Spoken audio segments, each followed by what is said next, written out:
ओम नमः शिवाय। दोस्तों, स्वागत है आपका अपने चैनल मदर अर्थ योगी की यात्रा पे।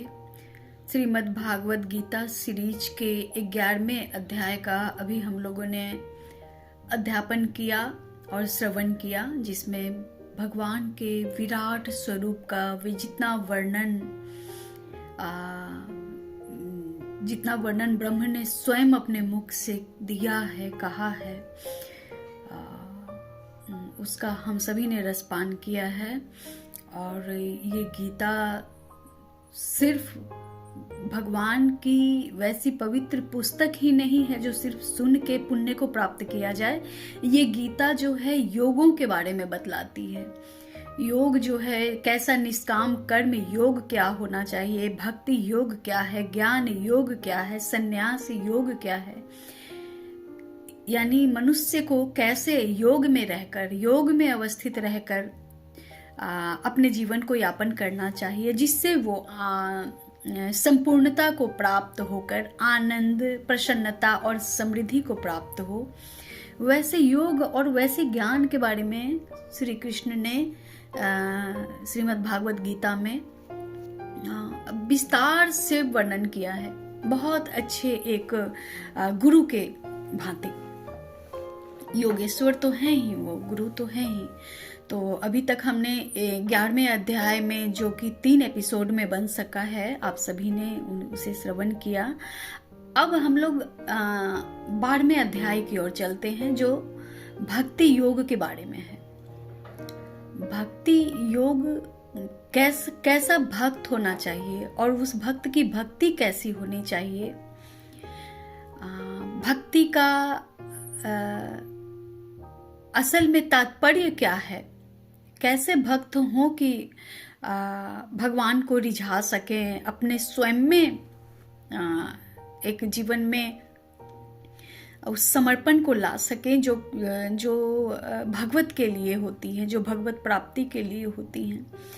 अब उनके बारे में भगवान ने 12वें अध्याय भक्ति योग में बतलाया है, जो कि इसमें सिर्फ और सिर्फ भगवान ही ज्ञान दे रहे हैं अर्जुन को। अर्जुन का प्रश्न एक है और उस पे भक्ति योग के बारे में सारी ज्ञान जो है, सारी शिक्षाएं जो हैं, वो ब्रह्म यानी श्री कृष्ण भगवान स्वयं दे रहे हैं अपने शिष्य को। तो सर्वप्रथम एक छोटा सा ध्यान करके हम लोग शुरुआत करते हैं इसकी। अपने गुरु को समर्पित ध्यान, लंबी गहरी श्वास,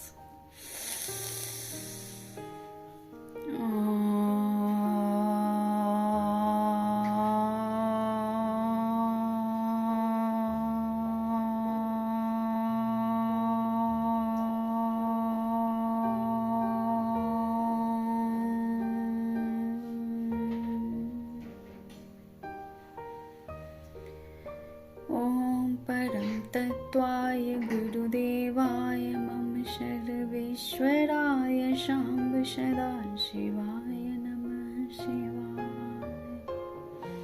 गुरु ब्रह्मा गुरु विष्णु गुरुदेव महेश्वर, गुरु साक्षात् परब्रह्मा तस्मै श्री गुरुवे नमः। ओम नमः शिवाय। अपने दोनों हथेलियों को रगड़कर अपनी आंखों पे लगाएं, सेक दें, जिससे मन एकाग्र स्थिर होकर हमारे सभी इंद्रियां जो हैं वो गीता के ज्ञान को ग्रहण करने योग्य सक्षम बन सके। इसलिए हम लोगों ने छोटा सा मेडिटेशन किया। अब आगे हम लोग चलते हैं भक्ति योग के बारे में, जो 12वां अध्याय है। अर्जुन बोले, जो अनन्य प्रेमी भक्तजन पूर्वोक्त प्रकार से निरंतर आपके भजन ध्यान में लगे रहकर आप सगुण रूप परमेश्वर को और दूसरे जो केवल अविनाशी निराकार ब्रह्म को ही अति श्रेष्ठ भाव से भजते हैं, उन दोनों प्रकार के उपासकों में अति उत्तम योगविद्ता कौन है?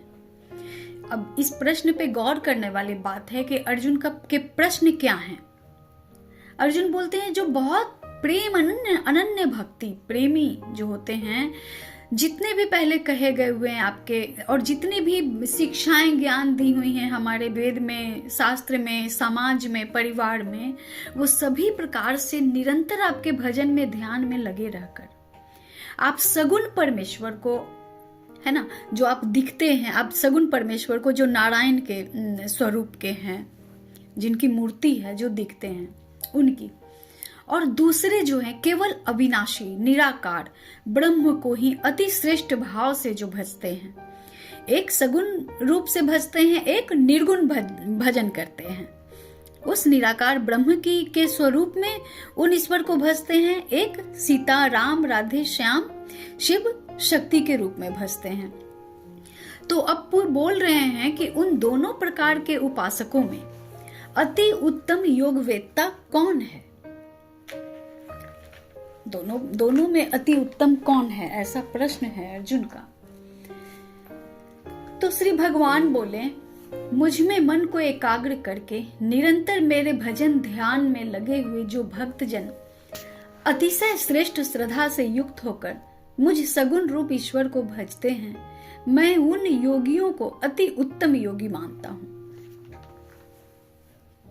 भगवान कहते हैं कि मुझ में जो मन को एकाग्र करके नित्य निरंतर मेरे भजन ध्यान में जो भक्तजन लगे रहते हैं और अतिशय श्रेष्ठ श्रद्धा से, मतलब बिल्कुल प्योर हार्ट से, बिल्कुल प्योर हृदय से, सबसे प्रथम मानकर भगवान को अतिशय श्रेष्ठ श्रद्धा से सबसे प्रथम उनका भजन, उनका स्मरण, उनका भोग जो अति श्रद्धा से युक्त होकर मुझ सगुण रूप ईश्वर को भजते हैं, मैं उन योगियों को अति उत्तम योगी मानता हूं। परंतु जो पुरुष इंद्रियों के समुदाय को भली प्रकार वश में करके मन बुद्धि से परे सर्वव्यापी अकथनीय स्वरूप और सदा एकरस रहने वाले नित्य अचल निराकार अविनाशी ब्रह्म को निरंतर एक ही भाव से ध्यान करते हुए भजते हैं, वे संपूर्ण भूतों के हित में रत और सब में समान भाव वाले योगी मुझको ही प्राप्त होते हैं। अब यहाँ दो प्रकार के भक्त के बारे में भगवान ने स्वयं बतलाया है कि एक वो जो मुझ में नित्य निरंतर एकाग्र होकर मेरे में भजते हैं, वैसे योगियों को मैं अति उत्तम योगी मानता हूँ। दूसरे जो होते हैं, परंतु जो दूसरे इंद्रियों के समुदाय को भली प्रकार वश में करके, मतलब जितने भी इंद्रियां जो हैं, जितने भी इंद्रियों पे जो विजय पा लेते हैं, अर्थात जो अपने इंद्रियों को साध लेते हैं, इंद्र के भी साम्राज्य से जो पार चले जाते हैं, इसका यही मतलब है कि इंद्र के साम्राज्य से भी पार। इंद्र का बस किन पे है? इंद्र की पत्नी इंद्राणी है, तो इंद्र का बस इंद्रियों पे है। हमारी इंद्रियां ही इंद्र हैं, इंद्र के वश में है। तो हम अपने अगर इंद्रियों को एकाग्र चित्र होकर वो सारे जितने भी मनोभाव हैं, जितने भी चीजों से जो महत्वपूर्ण हम मानते हैं इस दैनिक जीवन में, दैनिक क्रियाकलाप में, उन सभी चीजों को सेकेंडरी समझकर अपने ध्यान, अपने योग को और परमात्मा को और स्वयं के आत्मा को जो महत्व देते हुए इंद्रियों को निग्रह करते हैं, तो वैसे जो वश में, वैसे जो जिनके वश में होती है, जो न अति उत्तेजित होते हैं, न अति उत्तेजना में, न वो बहुत ज्यादा किसी पे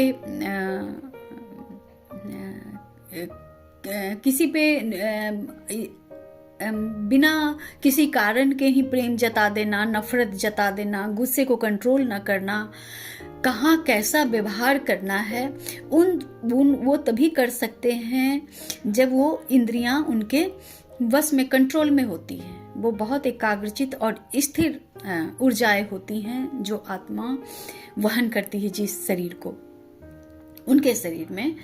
तो इस प्रकार जो है इंद्रियों के समुदाय को भली प्रकार वश में करके और मन बुद्धि से परे, मन भी छल करता, मन भी इधर उधर, मन की गति जो प्रकाश की गति से भी ज्यादा तीव्र कही जाती है, और बुद्धि जो है, बुद्धि हमेशा छल करता रहता है। बुद्धि हमेशा ये दो एस्पेक्ट हमेशा देखता रहता है, इधर भागना उधर भागना। इंद्रियां, एक तो इंद्रियां के वश में हमारी बुद्धि होती है, और बुद्धि वही काम करती है जो इंद्र चाहता है, जो हमारी इंद्रियां करती है।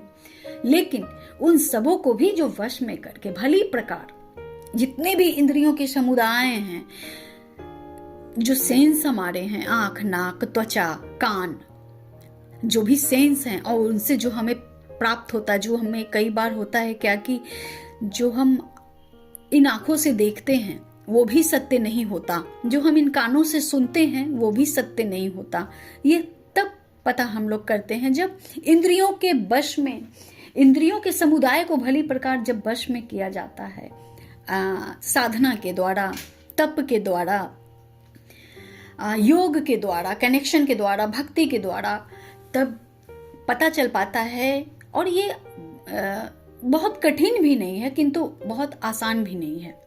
बस एक बार सरेंडर करके उस रास्ते को अपनाना होता है और उस रास्ते में जो जो चीज आए अपने मन को निग्रह कैसे करना है,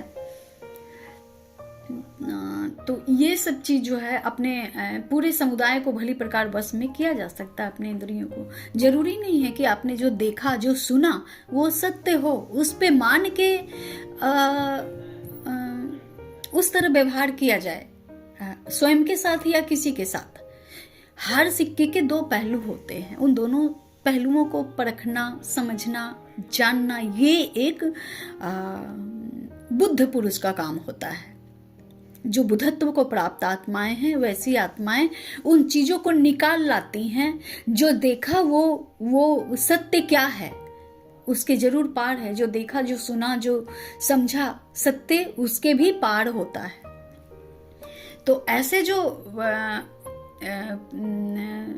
भली प्रकार जो बस में करके मन बुद्धि से जो परे सर्वव्यापी अकथनीय, जिनकी कथा भी नहीं की जा सकती, वैसे परमात्मा, वैसे अकथनीय स्वरूप और सदा एक रस रहने वाले, जो नित्य अचल हमेशा स्थिर रहने वाले निराकार अविनाशी ब्रह्म को निरंतर एक ही भाव से ध्यान करते हुए भजते हैं, वह संपूर्ण भूतों के हित में रत और सब में समान भाव वाले योगी मुझको ही प्राप्त होते हैं। अब वैसे योगी जो होते हैं वो सबको समान भाव से देखते हैं और सभी भूतों में जो जितने भी नष्ट हो जाने वाली चीजें हैं, भूत उन्हीं को कहा गया है। जो जितने भी सजीव चीज है, निर्जीव चीज है, आदमी, जानवर, पेड़ पौधे, कुत्ते, जो भी चीज आते हैं उनके संपर्क में, सबको वो एक समान भाव से देखते हैं। उनको चोट लगती है तो उन्हें लगता है कि ये दर्द उन्हें होता है। वो जो कुछ कार्य करना चाहते हैं तो ये इस प्रकार सहयोग करते हैं। कोई ऐसे उत्तम कार्य जो होते हैं इस प्रकार सहयोग करते हैं जैसे वे उनका कार्य हो। जितने भी भक्ति के कार्य होते हैं, जितने भी दान धर्म के, सेवा भाव के काम होते हैं, तो ऐसे जो होते हैं संपूर्ण इस प्रकार के जो पुरुष होते हैं, है ना। और उस निराकार अविनाशी ब्रह्म को निरंतर उसी एक ही भाव से ध्यान करते हुए भजते हैं। जो सब में वो एक ही को देखते हैं, ब्रह्म को ही देखते हैं। वह संपूर्ण भूतों के हित में रत और समान भाव वाले योगी मुझको ही प्राप्त होते हैं। जो सब में ब्रह्म को देखते हैं वो योगी ब्रह्म को ही प्राप्त होते हैं। उन निराकार ब्रह्म में आसक्त चित्त वाले मनुष्य के साधन में परिश्रम विशेष है ना। कर्म योगी होते हैं वैसे लोग, क्योंकि देहाभिमानियों के द्वारा अव्यक्त विषयक गति दुख पूर्वक प्राप्त की जाती है। जिनको अपने देह का अभिमान होता है, जिनको अपने अभिमान से प्रेम है, जिनको अपने अति स्वाभिमान से प्रेम है ना। स्वाभिमान अवश्य होता है, अति स्वाभिमान जिसका अर्थ भी न जाने, उस प्रेम, जिनको देहाभिमानी, जो उन देहाभिमानियों के द्वारा अव्यक्त विषयक गति, अव्यक्त विषयक मतलब जिनकी व्यक्त भी नहीं की जा सकती, किस समय कौन सा प्रॉब्लम कहाँ से किस प्रकार आकर खड़ा हो जाएगा उनके सामने। जो देहाभिमानी हैं, जो आसक्त चित्त, जिनमें लस्ट बाकी है, जो आउटकम की अपेक्षा वो किसी भी काम को करते हैं, चाहे वो स्वयं के लिए काम करे, अपने परिवार के लिए काम करे, और समाज के लिए तो सवाल ही नहीं होता करने को। तो जो आउटकम चाहते हैं हर काम के प्रति, वो उनको रिटर्निंग जो चाहिए, वैसे जो होते हैं परिश्रम, वैसे देहाभिमानियों द्वारा अव्यक्त विषय गति दुख पूर्वक प्राप्त की जाती है। उनके जीवन में पता नहीं किस समय, किस मोड़ पे, किस समय किधर से कौन सा मुसीबत आ जाए, ये किसी को पता नहीं हो सकता। आगे कहते हैं श्री कृष्ण, परंतु जो मेरे परायण रहने वाले भक्तजन संपूर्ण कर्मों को मुझ में अर्पण करके मुझ सगुण परमेश्वर को ही अनन्य भक्ति योग से निरंतर चिंतन करते हुए भजते हैं। हे अर्जुन, उन मुझ में चित्त लगाने वाले प्रेमी भक्तों का मैं शीघ्र ही मृत्यु रूप संसार सागर से उद्धार करने वाला होता हूं। अब देहाभिमानी और अव्यक्त विषय गति जो दुख पूर्वक प्राप्त जिनसे की जाती है, वैसे विषयों को तो हमने सुन लिया। आगे कहते हैं भगवान की, परंतु जो मेरे परायण रहने वाले, जो हर अपने कर्म को मुझको ही समर्पित करके चलते हैं, संपूर्ण जो भी कर्म करते हैं वो संपूर्ण कर्म को जो भगवान पे अर्पण करके चलते हैं, मुझ सगुण परमेश्वर को ही अनन्य भक्त योग से निरंतर चिंतन करते हुए भजते हैं। मुझ सगुण परमेश्वर जो सब में मुझे ही देखते हैं, जो जिनको सब में गुण लगता है भगवान का ही है, सब में भगवान ही दिखते हैं जिनको, और वो अनन्य भक्ति योग से निरंतर चिंतन करते हुए जो भजते हैं, उन मुझ में चित्त लगाने वाले जो प्रेमी भक्तों का मैं शीघ्र ही मृत्यु रूप संसार सागर से उद्धार करने वाला होता हूँ। वैसे प्रेमी भक्त जो होते हैं, जो हर अपने कर्म कर्तव्य को उनके अर्पण करके चलते हैं, उनको वो संसार सागर से उद्धार करने वाले होते हैं। इस मृत्यु रूप जो संसार सागर है उससे वो उद्धार कर देते हैं, उनका वो उद्धार हो जाता है। वो वैसी आत्माएं जो होती हैं, मुझ में मन को लगा और मुझ में ही बुद्धि को लगा, इसके उपरांत तो मुझ में ही निवास करेगा, इसमें कुछ भी संशय नहीं है। भगवान अपने प्रिय शिष्य को बोलते हैं कि तुम मुझ में ही मन लगाओ, बुद्धि लगाओ, इसके उपरांत तुम मुझ में ही निवास करेगा, इसमें कुछ भी संशय नहीं है। कहते हैं गारंटी कि तुम मुझ में ही मन और बुद्धि लगाओगे, मेरे लिए ही कार्य, जो भी कार्य करो मुझे ही अगर अर्पण करके करोगे, तो इसमें कोई संशय नहीं है कि तुम मुझ में निवास करोगे। यदि तू मन को मुझ में अचल स्थापन करने के लिए समर्थ नहीं है, तो हे अर्जुन, अभ्यास रूप योग के द्वारा मुझको प्राप्त होने के लिए इच्छा कर। कितनी अच्छी बातें कहे हैं, बोले हैं भगवान कि तुम अगर ऐसा नहीं भी कर सकते हो तो अभ्यास करो, नित्य निरंतर अभ्यास करो। यदि तू उपयुक्त अभ्यास में भी असमर्थ है तो केवल मेरे लिए कर्म करने के ही परायण हो जा। इस प्रकार मेरे निमित्त कर्मों को करता हुआ भी मेरी प्राप्त रूप सिद्धि को ही प्राप्त होगा। कितनी आसान, कितनी इजी कर दिए हैं इसमें। ज्ञान के द्वारा ब्रह्म ने साधन को कितना इजी बनाया है, कितना बताया है। और इस संसार में रहते हुए भी जितने भी प्रकांड पंडित विद्वान और जितने जन, मैं सभी के बारे में नहीं बोलती, लेकिन किसी खास ग्रुप ने जो समाज में व्यवस्था जमाई है, उन्होंने इस ज्ञान को क्या से क्या बना दिया है। कितनी आसान भाषा है, कितनी आसान भाषा में भगवान बतला रहे हैं कि तुम इन सब ये भी ना कर पाओ तो अभ्यास में भी अगर तुम असमर्थ हो तो केवल मेरे लिए कर्म करके ही परायण हो जा। मतलब सिर्फ जो भी काम करो मुझे अर्पित करते चलो, मुझे ही मानकर चलो कि मैं भगवान के ही परायण काम कर रहा हूं। इस प्रकार मेरे निमित्त कर्मों को करता हुआ भी मेरी प्राप्त रूप सिद्धि को ही प्राप्त होगा। जो भगवान के द्वारा प्राप्य सिद्धि हैं उसी वैसे सिद्धि को ही वैसे भक्तजन प्राप्त होते हैं। कितनी इजी, कितनी आसान है ये बातें, लेकिन कितनी सारी चीजें लागू हो चुकी समय परिप्रेक्ष्य में। खैर ये तो और बहुत बृहद ये विवाद की और वाद के विषय बन जाएंगे, तो इस पे फिर कभी बातें होंगी। लेकिन जो सबसे आसान रास्ता है ना, आसान से आसान रास्ता भगवान ने स्वयं गीता में ज्ञान दिया है, बतलाया है। अगर इसे सभी कोई सुनेंगे तो बहुत सारे जो एक अज्ञान की परत जो है वो बहुत क्लियर हो जाएंगी कि बहुत आसान है। ब्रह्म ने स्वयं, ईश्वर ने स्वयं बतलाया है कि मेरी कैसी पूजा होनी चाहिए, कैसा ज्ञान प्राप्त होगा, कैसे भक्ति प्राप्त होगी, और भक्ति क्या है, यही है। आगे कहते हैं, यदि मेरी प्राप्ति रूप योग के आश्रित होकर उपयुक्त साधन को करने में भी तू असमर्थ है तो मन बुद्धि आदि पर विजय प्राप्त करने वाला होकर सब कर्मों के फल का त्याग कर दो।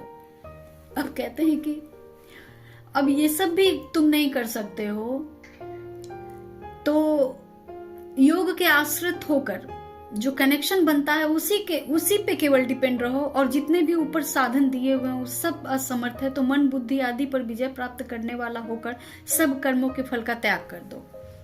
मर्म को न जानकर किए हुए अभ्यास से ज्ञान श्रेष्ठ है।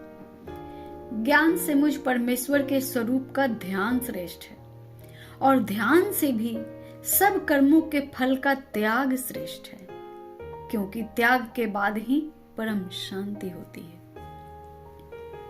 अब आगे कह रहे हैं भगवान कि बहुत ज्यादा मर्म को, मतलब कि उस एसेंस को न जानकर जितने भी अभ्यास जो किया जाए अगर, तो उन सब अभ्यास जो किया जाए उससे ज्ञान श्रेष्ठ है। अगर अर्थ ही न पता हो कि इस सोमवार के फल की क्या प्राप्ति है, क्या ये साकाम कर्म है, साकाम भक्ति है या निष्काम भक्ति है, और जितने भी रिचुअल्स होते हैं अगर उसके अर्थों को न प्राप्त, तो सारे रिचुअल्स के, हिंदू धर्म में सारे रिचुअल्स के कोई ना कोई कारण से शुरुआत हुई है। माफ कीजिएगा दोस्तों। सारे जितने भी रिचुअल्स हिंदू धर्म में हुई है, हर रिचुअल्स की बहुत बहुत डेप्थ मीनिंग वाली सारी चीजें हैं। चाहे वो तीज का पर्व हो, करवा चौथ का हो, ज्योतिया हो, नवरात्रि हो, शिवरात्रि हो, जितनी भी चीज है उन सबके मर्म को जानने का प्रयास करें कि आखिर ये कौन से कारण से शुरुआत की गई होगी, इसका तात्पर्य क्या है, इसका फल क्या है।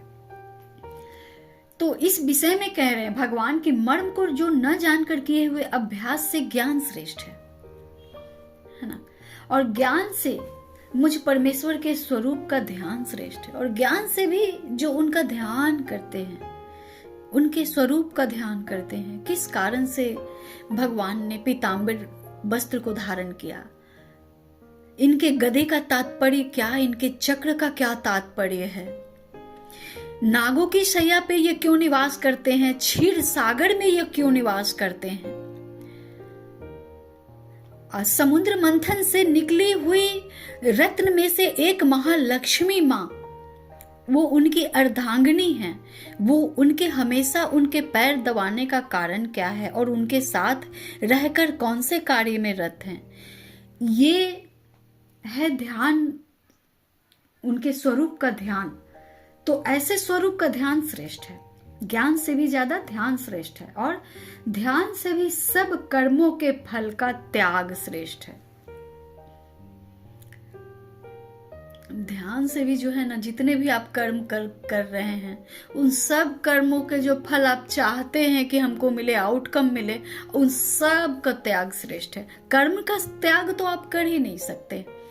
जब तक इस शरीर में, भौतिक शरीर में रहेगी आत्मा, तब तक कोई भी आत्मा जो वहन करती है शरीर को, कोई भी कर्म से वंचित नहीं हो सकता। कर्म तो करना ही पड़ेगा, लेकिन सभी कर्मों के फल का त्याग श्रेष्ठ है। मतलब आप जो भी काम कर रहे हैं उसका कोई आशा नहीं है कि मुझे फल मिले, बस वो कर्म हो गया। अब ये कर्म योग में आ गए। आगे कहते हैं क्योंकि त्याग के बाद ही परम शांति होती है। त्याग ना, त्याग किसको कहते हैं? त्याग कर देना, दान दे देना, इनका बहुत महत्व है। बहुत बहुत बड़े बड़े मनीषियों ने, जितने भी गुरु हुए हमारे हिंदू धर्म में, जिनकी चर्चाएं हैं, गौतम बुद्ध हो गए, गुरु नानक देव हो गए, और भी बहुत से गुरु हैं, सभी ने अपने सबसे प्रिय वस्तु का त्याग किया है, दान किया है और त्याग कर दिया उन चीजों का। क्यों? क्योंकि इस धरा पे जो सबसे ज्यादा प्रिय है आपकी, और इस धरा से भी जो सर्वगुण संपन्न जो परम परमात्मा है, अगर उनका प्रेम, अगर उनकी प्राप्ति अगर चाहिए तो अपने प्रिय वस्तु का त्याग करना पड़ता है। वो सृष्टि करवा लेती है, वो ब्रह्म करवा लेते हैं। अगर डेडिकेशन है, अपने पर ब्रह्म परमात्मा को प्राप्त करने की। तो ऐसा कौन सा ऐसे कौन से संत नहीं हुए जिन्होंने अपने गृहस्थ का भी त्याग किया, अपने प्रियजनों का भी त्याग कर दिया? क्यों किया? क्योंकि वो सर्वात्म में एकात्म को देख सके और सर्वात्म के लिए काम कर सके, इस समूची सृष्टि के लिए कार्य कर सके। इसलिए, क्योंकि कहा जाता है कि जो धर्मवेत्ता, जो ज्ञानी जन हैं, वो उनको संसार एक बंधन के समान है, उनको संसार बंधन के समान है, जो जकड़ती है बंधन। और इसी संसार में ज्ञान भी प्राप्त होता है कि आप मुक्त कैसे होते हैं। तो इन सभी चीज को प्राप्त करने के बाद जो है त्याग करना ही परम श्रेष्ठ है, क्योंकि त्याग के बाद परम शांति प्राप्त होती है, ऐसा ब्रह्म ने स्वयं कहा है।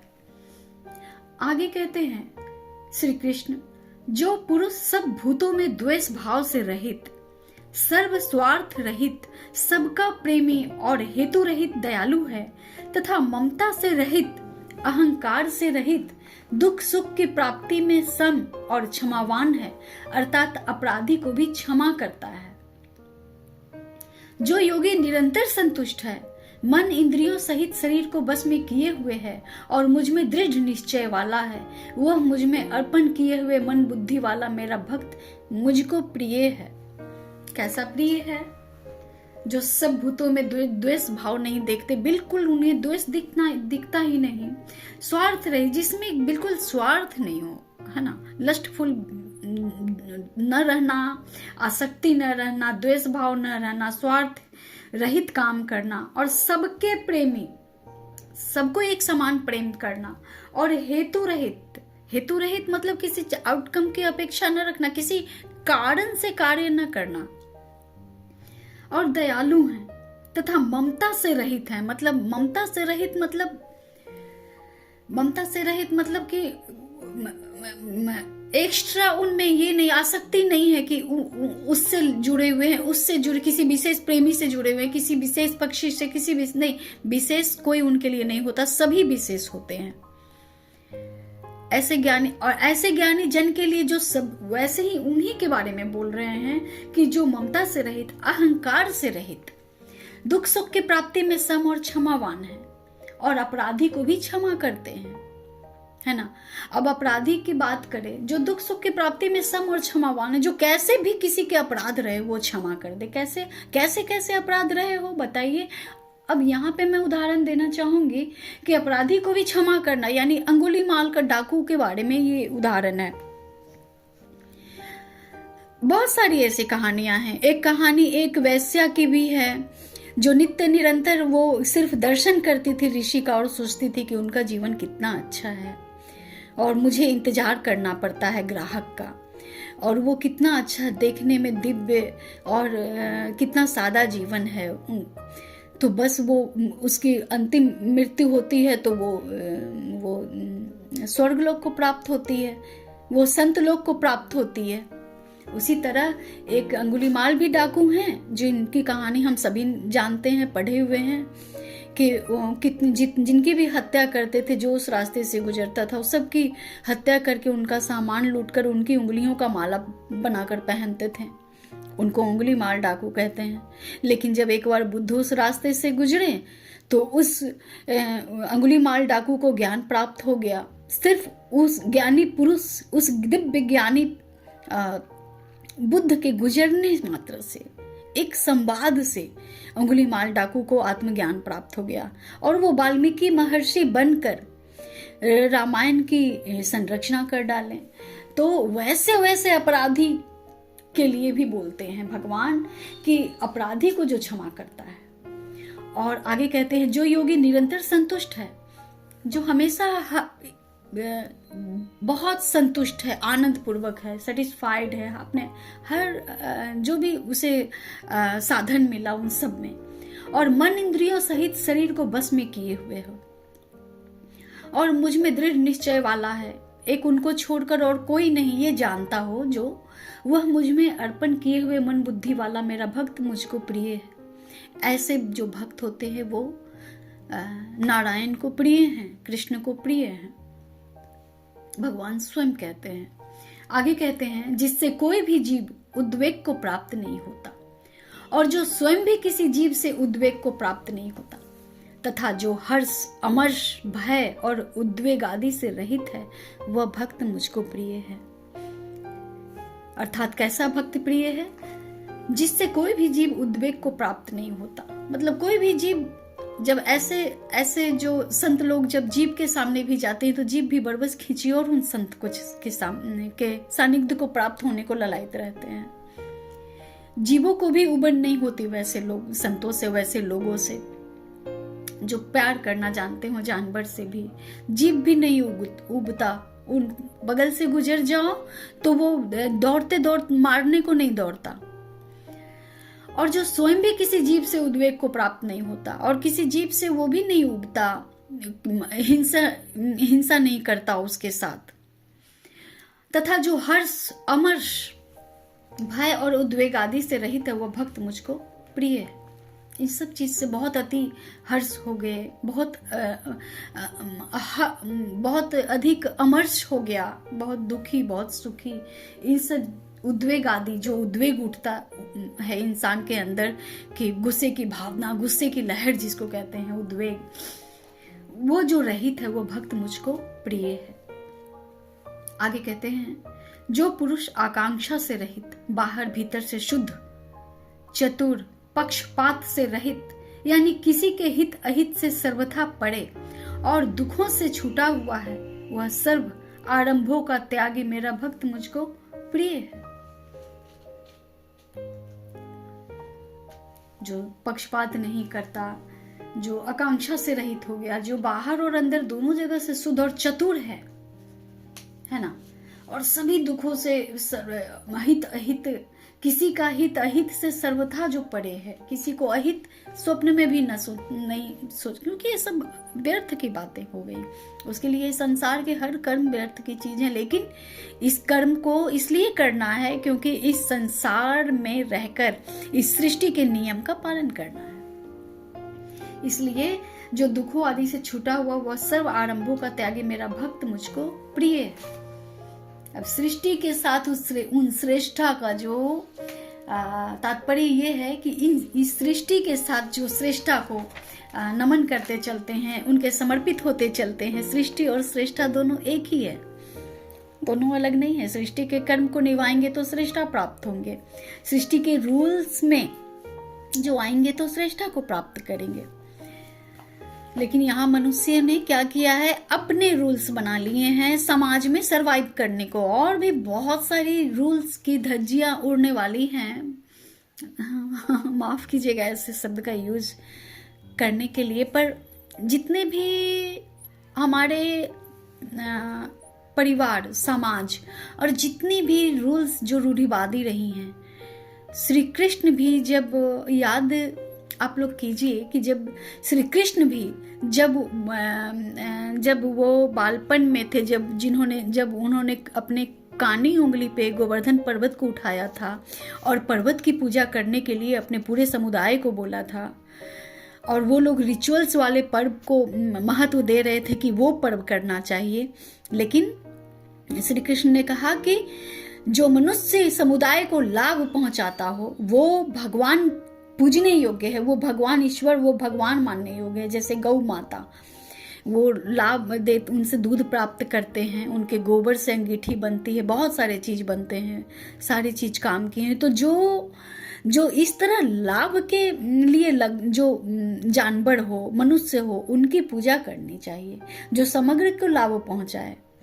तो इन रिचुअल्स को भगवान जो हैं इस तरह ध्यान आकर्षित करने के लिए प्रेरित करते हैं कि रूढ़िवादी परंपरा से हटो, निकलो।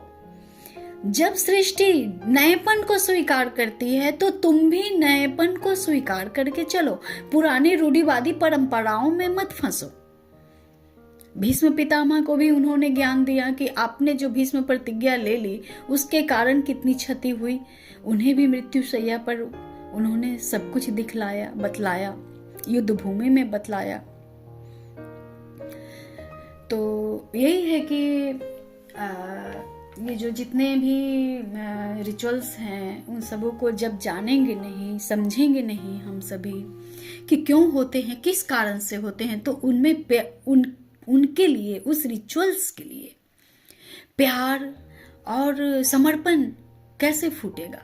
और जब प्यार समर्पण नहीं फूटेगा, रिचुअल्स की तरह केवल एक रूटीन की तरह निभाते जाएंगे, तो भावनाएं फिर हमारी कहाँ गई। एक मशीन तो है नहीं, रोबोट तो है नहीं, मशीनों से बने हुए कि बस फॉलो करना है, कमांड डालना है और वो कमांड जो है आपका पूरे डेटा को सामने कर दे आपके। नहीं, आप मशीन तो है नहीं, हम लोग मशीन तो है नहीं, हम लोग इंसान हैं। हम लोगों के अंदर जो भावनाएं काम करती हैं और भावनाओं से ही पूरा ब्रह्मांड है।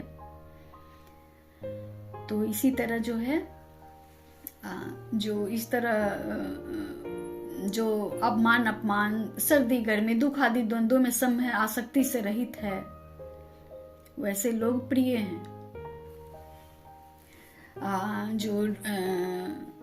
जो सभी द्वंद्वों में सम है, जो निंदा स्तुति को समान समझने वाला, मननशील और जिस किसी प्रकार से भी शरीर का निर्वाह होने में सदा ही संतुष्ट है और रहने के स्थान में ममता और आसक्ति से रहित है, वह स्थिर बुद्धि भक्तिमान व्यक्ति मुझको प्रिय है। कैसे प्रिय है? जो निंदा स्तुति को समान समझने वाला है। किसी की कोई अगर निंदा भी करे तो उसमें हर्षित नहीं हो जाना, दुखी नहीं हो जाना, बहुत ज्यादा आसक्त नहीं हो जाना, इंटरेस्ट नहीं लेने लगना, मजा नहीं लेने लगना, है ना। समान समझने वाला। अगर कोई किसी की निंदा भी करता है तो एक समान है, क्योंकि उसके सिक्के के दूसरे पहलू उसके सामने, वैसे संत के सामने, वैसे दिव्य आत्माजन के सामने, वैसे सनातनी के सामने दिखने लगती हैं, तो उन्हें एक समान लगता है। वो किसी के इन्फ्लुएंस में फिर नहीं आ सकते। अगर कोई निंदा स्तुति हो भी वैसे दिव्यजनों के सामने, तो उनको सिक्के के दोनों पहलू दिखते हैं, इसलिए वो सब एक समान है, उनमें इंटरेस्ट नहीं है उनका। तो समझने वाला, समान समझने वाला, मननशील। अब यहाँ उसके बाद वही बात है, अगर सामने में कोई निंदा स्तुति भी कर रहा है किसी के, तो वो मननशील, मन में समझकर कि मन जो है वो स्वयं अपने आप, मन जो है उन स्थिर बुद्धि पुरुष के लक्षण जो होते हैं वो समझ जाते हैं कि इसके पीछे के पहलू क्या है। तो मननशील और जिस किसी प्रकार से भी शरीर का निर्वाह होने में सदा ही संतुष्ट है। जैसे भी शरीर का निर्वाह हो रहा है उसमें वो सदा ही संतुष्ट है, जैसे वो स्वयं कर पा रहे हैं अपनी मेहनत से, अपने कमाए हुए धन से या अपने अर्जे हुए धन। खेती भी होती है जिसमें मेहनत करके आपने उस पसीना बहाकर कमाया है ना। तो उस प्रकार का निर्वाह भी अगर जितने में भी है, निर्वाह होने में सदा ही संतुष्ट है और रहने के स्थान में ममता और आसक्ति से रहित है, वह स्थिर बुद्धि भक्तिमान व्यक्ति मुझको प्रिय है। सब कुछ स्पष्ट हम लोगों के सामने है कि कैसा व्यक्ति ब्रह्म को प्रिय है, कैसा व्यक्ति भगवान को प्रिय है। मूर्ति की पूजा, मूर्ति मतलब कि उनकी जो दृष्टा रूप पूजा है उनके बारे में भी है, और ब्रह्म की पूजा जो अदृश्य ब्रह्म है ना, इन आंखों से अदृश्य है, वैसे तो वो कण कण में है, पंचमहाभूत में है। तो वैसी बुद्धि जो जिनकी जितनी दी हुई है इनमें भगवान ने बतलाया, वैसे स्थिर बुद्धि भक्तिमान व्यक्ति मुझको प्रिय है, ऐसा कहते हैं। ऐसा हम लोगों ने बहुत सारी जानकारी ली। आगे कहते हैं, परंतु जो श्रद्धा युक्त व्यक्ति मेरे पारायण होकर इस ऊपर कहे हुए धर्ममय अमृत को निष्काम प्रेम भाव से सेवन करते हैं, वे भक्त मुझको अत्यंत प्रिय हैं, है ना। जो श्रद्धा युक्त व्यक्ति है, जो भगवान के पारायण होकर ऊपर जितने भी धर्ममय अमृत वचन जो कही हुई है, वो निष्काम प्रेम भाव से जो सेवन करते हैं, निष्काम प्रेम भाव से उन्हें श्रवण भी करते हैं और सेवन भी करते हैं। अर्थात सेवन करने के बाद आपका कर्म कैसा होगा, सेवन करने के बाद निश्चित रूप से हम सभी का कर्म जो है सुकर्म में बदल जाएगा, है ना। तो वो वैसे निष्काम प्रेम भाव से जो सेवन करते हैं वे भक्त मुझको अत्यंत प्रिय है।